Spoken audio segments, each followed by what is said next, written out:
হরে কৃষ্ণ। পুরুষোত্তম ব্রত আপনারা পালন করেছেন। পুরুষোত্তম ব্রতের পালন কিভাবে করবেন, কোন দিন ব্রতের পালন করবেন, পালন মন্ত্র কি, সেই সম্পর্কে আজকে আমরা আলোচনা করব। এই পুরুষোত্তম ব্রতের পালন মন্ত্র অনেকেই জানেন না। এই পুরুষোত্তম ব্রতের পালন মন্ত্র সেটি আজকে আমরা প্রদান করব। এই পুরুষোত্তম ব্রতের পালনের বিধি, ব্রত সমাপন, ব্রত সমর্পণের বিধি আপনাদেরকে আমরা আজকে প্রদান করব, আলোচনা করব। খুব গুরুত্বপূর্ণ, কবে পুরুষোত্তম ব্রতের পালন বা সমাপন করতে হবে। এই বছরের ক্ষেত্রে 2026 খ্রিস্টাব্দের ক্ষেত্রে বেশিরভাগ ভক্তগণ 15 জুন 2026 সোমবার পুরুষোত্তম ব্রতের পালন, ব্রতের সমাপন করছেন। 16 তারিখ করতে পারবেন, 14 তারিখ করতে পারবেন। এই সম্পর্কে বাল্মীকি মুনির সিদ্ধান্ত রয়েছে যে নবমীতে, চতুর্দশীতে ব্রতের পালন করা যায়। শিব ঠাকুরের সিদ্ধান্ত হচ্ছে যে অমাবস্যাতে ব্রতের পালন করা যায় বা শুক্ল প্রতিপদেও ব্রতের পালন করা যাবে। যারা 15 তারিখ সোমবার ব্রতের পালন করতে চান সেই ক্ষেত্রে সকালে পালন করতে হবে। ভারতের সময় অনুযায়ী সকাল 8টা 23 ঘটিকার পূর্বেই ব্রতের পালন করতে হবে। সূর্যোদয় থেকে সকাল 8টা 23 ঘটিকার পূর্বে, বাংলাদেশের ক্ষেত্রে সকাল 8টা 53 ঘটিকার পূর্বে। সেই সম্পর্কে শিব ঠাকুর যে উল্লেখ করেছেন যে অমাবস্যাতে ব্রতের পালন করা যাবে, সেই শ্লোকটি আমরা শ্রবণ করছি। ততঃ পঞ্চদশ্যাম চ বিপ্রাং সম্পূজ্য ভক্তিতঃ ব্রতস্য সম্প্রভক্ষ্যামি উদ্যাপনম বিধিম পরম। অর্থাৎ ব্রতের যে উদযাপন, ব্রতের যে সমাপন, পঞ্চদশ্যাম চ কৃষ্ণপক্ষের পঞ্চদশ দিবসে। তো কৃষ্ণপক্ষের পঞ্চদশ তিথি কি? অমাবস্যা। তো কৃষ্ণপক্ষের এই অমাবস্যা তিথিতে ব্রতের উদযাপন বা ব্রতের সমাপন, ব্রতের পালন করা যায়। শিব ঠাকুর আরো একটি সিদ্ধান্ত প্রদান করেছেন। সমাপ্তে মণ্ডলে মাসে শুক্লা প্রতিপদি প্রিয়ে স্নাতঃ শুচিঃ প্রকুর্বিত পারণম বিষ্ণু তুষ্টয়ে। তো শুক্ল প্রতিপদে করা যেতে পারে, তপস্যা একদিন বেশি করলে কোনো সমস্যা নেই, অথবা অমাবস্যায় করা যেতে পারে। তো 15 তারিখ অমাবস্যায় বেশিরভাগ ভক্তগণ পালন করছেন। ব্রতের পালন কিভাবে করতে হবে, এই ব্রতের পালন কোন দিন করতে হবে সেটি থেকে গুরুত্ব হচ্ছে। ব্রতের পালনের ক্ষেত্রে কিছু বিধি রয়েছে, যেমন মালপোয়া দান করা, ব্রতের পালন মন্ত্র। চলুন আমরা শ্রবণ করি। এই দিনে আপনারা প্রাতঃ স্নান করবেন, মঙ্গলারতি করবেন, বেশি বেশি হরিনাম জপ করবেন, ভগবানের সেবা পূজা আদি করবেন, অর্চনা আদি করবেন। প্রতিদিনের মতোই ভগবানের চরণ কমলে তুলসীপত্র এবং পুষ্পাঞ্জলি অর্পণ করবেন। শ্রী শ্রী রাধা মাধবের চরণ কমলে পুষ্পাঞ্জলি, পুষ্পার্ঘ অর্পণ করবেন। উচ্চারণ করবেন বন্দে নভঘন শ্যামম দ্বিভুজম মুরলীধরম পীতাম্বরধরম দেবম সরাধম পুরুষোত্তর্ধনধরম বন্দে গোপালম গোপরূপিণম গোকুল উৎসবম ঈশনম গোবিন্দম গোপিকা প্রিয়ম। আপনি এই মন্ত্র উচ্চারণ করে পুষ্পাঞ্জলি, তুলসীপত্র অর্পণ করবেন। এতানি সচন্দন তুলসীপত্রাণি শ্রীকৃষ্ণায় নিবেদয়ামি নমঃ।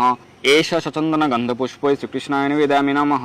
এষ সচন্দন গন্ধপুষ্পৈ রাধিকায় নিবেদয়ামি নমঃ। যেহেতু পুরুষোত্তম মাস, ভগবান শ্রী পুরুষোত্তমকে স্মরণ করে আপনি এসা সচন্দন গন্ধপুষ্পৈ শ্রী পুরুষোত্তম দেবায় নিবেদয়ামি নমঃ। মন্ত্র রয়েছে বিশেষ প্রণাম মন্ত্র। নৌমি নব ঘন শ্যামম পিতবাস সমচ্যুতম শ্রীবৎস বসিতরস্কম রাধিকা সহিতম হরি। ব্রতের সমর্পণ বা ব্রতের পালন মন্ত্র এবং ব্রতফল ভগবানকে সমর্পণ মন্ত্র, ক্ষমা প্রার্থনা মন্ত্র, 3টি মন্ত্র অবশ্যই উচ্চারণ করবেন। 3টি মন্ত্রের পূর্বে আমরা আরো 2টি মন্ত্র রয়েছে, সেগুলি বলছি যাদের পক্ষে সম্ভব উচ্চারণ করতে পারেন। ওম বিষ্ণুরূপী সহস্রাম শুহু সর্ব পাপ প্রণাশনঃ অপুপন্ন প্রদানেন মম পাপম বিপুহুতু यस्य हस्ते गदाचक्रे गोरुड़ यस्य वाहनम शंखः करतले यस्य सामे विष्णुः प्रसीदतु।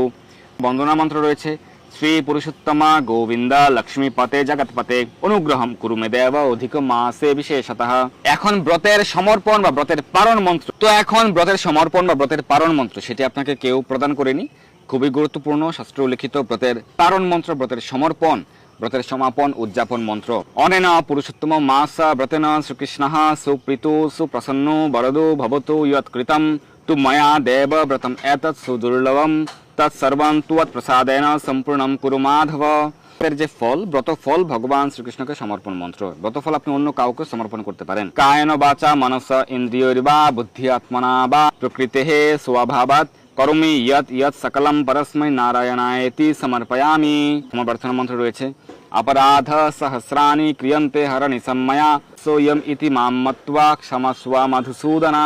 তো এইভাবে ব্রতের পালন, ব্রতফল সমর্পণ এবং ক্ষমা প্রার্থনা মন্ত্র উচ্চারণ করে আপনি ভগবানের চরণ কমলে তুলসীপত্র পুষ্প অর্পণ করে প্রণাম করে মন্ত্র উচ্চারণের মাধ্যমে ব্রত সমাপন আপনি করলেন, ব্রতের পালন করলেন। বিশেষভাবে শুদ্ধ ব্রাহ্মণ বৈষ্ণবকে দান দক্ষিণা করে যে দ্রব্যগুলি বর্জনীয় ছিল, বিশেষ করে শিম, বরবটি, বেগুন, গাজর, মূলা, সেগুলি দিয়ে অন্ন সবজি রান্না করে, বিশেষভাবে পায়েস রান্না করে, পিঠা রান্না করে ভগবানকে ভোগ নিবেদন করে শুদ্ধ ব্রাহ্মণ বৈষ্ণবকে ভোজন করিয়ে, আপনার প্রতিবেশীদেরকে ভোজন করিয়ে আপনি নিজে ভোজন করতে পারেন।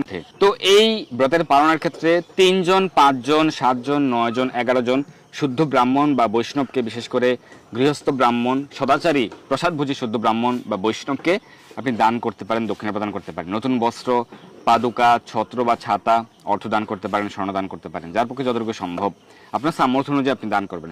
সামর্থ্য নেই, আপনার সামর্থ্য অনুযায়ী আপনি দান করবেন, ভগবান সেটি গ্রহণ করবে। তবে শাস্ত্রে শ্রেষ্ঠ দান হিসেবে বলা হয়েছে শ্রীমদ্ ভাগবত দান। পদ্মপুরাণে সেটি উল্লেখ রয়েছে। শ্রীমদ্ ভাগবত দান, শ্রীমদ্ ভগবত গীতা যথাযথ দান করা, অথবা শ্রীরাম মায়াপুর সংকীর্তন বিভাগেও আপনারা দান করতে পারেন। অনেক দরিদ্র জনগোষ্ঠী রয়েছেন, তাদেরকে প্রদান করা হবে। এবং শ্রীরাম মায়াপুর থেকে একটি বিশেষ উদ্যোগ গ্রহণ করা হয়েছে। পশ্চিমবঙ্গের সকল বিদ্যালয়ে, কলেজে, সকল সনাতনী শিক্ষার্থীদের মাঝে শ্রীমদ্ ভগবত গীতা বিতরণ করা হবে, লক্ষ লক্ষ শিক্ষার্থীদের মাঝে। বলা হয়েছে এই ব্রত পালন করে যারা শ্রীমদ্ ভাগবত দান করেন, সেই ক্ষেত্রে তাদের পূর্বপুরুষেরা গোলক বৃন্দাবনে ফিরে যাওয়ার সৌভাগ্য সুকৃতির সুযোগ লাভ করে থাকেন। এদিন কিন্তু অবশ্যই 33টি মালপোয়া পিঠা তৈরি করে ভগবানকে নিবেদন করে দান করতে হবে। সেটি না করলে গরম মাসের পুণ্যফল আপনি লাভ করতে পারবেন না, সেটি থেকে বঞ্চিত হবেন। শিব ঠাকুর সেটি উল্লেখ করেছেন, আমরা সেই সম্পর্কে বিস্তারিত আলোচনা করছি। এছাড়াও কি কি দ্রব্য দান করার উল্লেখ রয়েছে, কি কি বিধি রয়েছে, যাদের পক্ষে সম্ভব দানের সামর্থ্য রয়েছে আপনারা করতে পারেন। যারা হবিষ্যন্ন গ্রহণ করেছেন, ফল গ্রহণ করেছেন ঘৃত সহযোগে এই 1 মাস ব্যাপী, তারা শুদ্ধ ব্রাহ্মণ বৈষ্ণবকে নতুন বস্ত্র, পাদুকা, সুবর্ণ, অর্থ দান করতে পারেন। যারা ভূমিতে শয়ন করেছেন 1 মাস ব্যাপী, তারা শুদ্ধ ব্রাহ্মণ বৈষ্ণবকে পালঙ্ক, তোষক, বিছানার চাদর, বালিশ দান করতে পারেন। যারা 1 মাস ব্যাপী পত্রে ভোজন করেছেন, তারা শুদ্ধ ব্রাহ্মণ বৈষ্ণবকে ঘি বা চিনি দান করতে পারেন, বা তাদেরকে ভোজন করালে সেই পাত্রে ঘি বা চিনি প্রদান করবেন। যারা 1 মাস ক্ষৌরকর্ম করেননি, চুল, দাড়ি, নখ প্রভৃতি কর্তন করা ক্ষৌরকর্ম করেননি 1 মাস, তারা ব্রাহ্মণকে দর্পণ দান করতে পারেন। যারা 1 মাস ভগবানকে ঘৃত প্রদীপ দান করেছেন, তারা শুদ্ধ ব্রাহ্মণ বিষ্ণুকে প্রদীপ দান করতে পারেন। যারা পবিত্র নদীতে স্নান করতে পারেননি বা স্নান করলেও আপনি দান করতে পারেন, শুদ্ধ ব্রাহ্মণ বিষ্ণুকে দুধ এবং দধি দান করতে পারেন। যদি কোনো ব্রতের নিয়ম জানায় অজানায় আমাদের ভুল হতেই পারে, ত্রুটি হতে পারে, তো সেই কারণে সেই ত্রুটির জন্য, সেই ভুল ত্রুটির জন্য শুদ্ধ ব্রাহ্মণ বৈষ্ণবকে বিভিন্ন প্রকার মিষ্টি জাতীয় ফলের রস ভোজন করানো যেতে পারে। অর্থাৎ 33টি মালপোয়া পিঠার উল্লেখ বিশেষভাবে করা হয়েছে শাস্ত্রে। সেক্ষেত্রে সেই মালপোয়া পিঠা তৈরি করতে হবে, ঘি, অবশ্যই ঘি দিতে হবে, এবং দুধ বা ক্ষীর দিতে পারেন। মালপোয়া পিঠা তৈরির ক্ষেত্রে ভগবানকে অর্পণ করতে হবে। বলা হয়েছে, শিব ঠাকুর উল্লেখ করেছেন যে নতুন ধাতব কলসি সংগ্রহ করে বা কিনে তাতে 33টি মালপোয়া পিঠা যেগুলি তৈরি করতে হবে দুধ এবং ঘি দিয়ে, এবং সেই কলসিটি ধাতব কলসি হতে পারে, মাটির কলসি হতে পারে, আপনার সামর্থ্য অনুযায়ী। সেই কলসিটি 7টি নতুন সুতো দিয়ে বেঁধে, সে পিষ্টক বা পিঠা ভগবানকে নিবেদন করে শুদ্ধ ব্রাহ্মণ বৈষ্ণবকে আপনি দান করতে পারেন। এটি ভবিষ্যতের পুরাণ উল্লেখ রয়েছে। হরিভক্তি বিলাসের, ষোড়শ বিলাসের 437-38 শ্লোক উল্লেখ রয়েছে। এছাড়াও বৃহৎ নারদীয় পুরাণ এবং পদ্ম পুরাণে পুরুষোত্তম ব্রত মাহাত্ম প্রসঙ্গে যে 31টি অধ্যায় রয়েছে। সেতু সম্প্রাপ্তে স্মৃতা গোপী প্রিয়ম হরিম সুবর্ণম চ যশম ইউক্তম ত্রয়স্ত্রিংশদপুপকম দদ্যা চ বেদবিদুষে শ্রোত্রিয়ায় কুটুম্বিনে নাস্যাত কারণে শীঘ্রম পুণ্যম দ্বাদশমাসজম। তো শিব ঠাকুর উল্লেখ করেছেন যে অধিমাসে সম্প্রাপ্তি। তো এই অধিমাস পুরুষোত্তম ব্রত যারা পালন করেছেন, তাদের ব্রতের সমাপন দিবসে যেদিন ব্রতের পালন করবেন, 33 পিঠা তৈরি করে সেটি কলসিতে রেখে শুদ্ধ ব্রাহ্মণ বৈষ্ণবকে দান করতে হবে। করবেন না, বা এটিতে শিব ঠাকুরের বচন যারা সঠিকভাবে গ্রহণ করবেন না, আন্তরিকতা সহকারে গ্রহণ করবেন না, তাদের গত 12 মাসের, গত দ্বাদশ মাসের, গত 1 বছরের যে সঞ্চিত পুণ্যফল রয়েছে সেগুলি দূর হয়ে যাবে। মন্দিরে দান করতে পারেন, একেবারে না পেলে আপনার প্রতিবেশীদেরকে ভোজন করান। অর্থাৎ আপনার যে সদিচ্ছা রয়েছে সেইভাবে আপনি করুন, ভগবান আপনার ভাব গ্রহণ করবেন। বা কোনো মন্দিরে, মন্দিরবাসী, মঠনব, তাদেরকে আপনি দান করতে পারেন, বা এই পিঠার জন্য অর্থায়ন প্রদান করতে পারেন। যদি একেবারেই আপনি অসুস্থ হন, আপনার যদি পিঠা তৈরি করার ক্ষমতা বা সামর্থ্য না থাকে, আপনি 33টি পিঠার জন্য অর্থায়ন, সমপরিমাণ অর্থ আপনি শুদ্ধ ব্রাহ্মণ বৈষ্ণবকে দান করতে পারেন, মন্দিরে দান করতে পারেন। তো এইভাবে শাস্ত্রে বিশেষভাবে এই পারণ বিধি উল্লেখ রয়েছে। আপনি শুদ্ধ ব্রাহ্মণ বৈষ্ণবকে দান করে তার পূর্বে আপনি ভগবানের চরণ কোনো তুলসীপত্র পুষ্প অর্পণ করে ব্রতের সমর্পণ করবেন, শুদ্ধ ব্রাহ্মণ বৈষ্ণবকে দান করবেন, ভগবানের ভক্তি নিবেদন আদি করে সকাল 8টা 30 মধ্যেই নিজে অন্ন প্রসাদ গ্রহণ করে ব্রতের পালন করবেন। তবে অতিরিক্ত তেল মশলাযুক্ত দ্রব্য প্রথমেই গ্রহণ করবেন না, তাহলে পেটের কোনো প্রকার গোলযোগ সমস্যা হতে পারে। আপনার শারীরিক সামর্থ্য অনুযায়ী আপনি গ্রহণ করবেন। তো এই পুরুষোত্তম ব্রত, অধিক মাস ব্রত যারা পালন করেছেন, ব্রতের পালন কিভাবে করবেন সেই সম্পর্কে আমরা আলোচনা করলাম। এবং অবশ্যই দীপদান করতে পারবেন, এই দিনও দীপদান করতে পারবেন যেদিন পালন করবেন। সকলের জয় হোক। ধন্যবাদ সবাইকে। হরে কৃষ্ণ।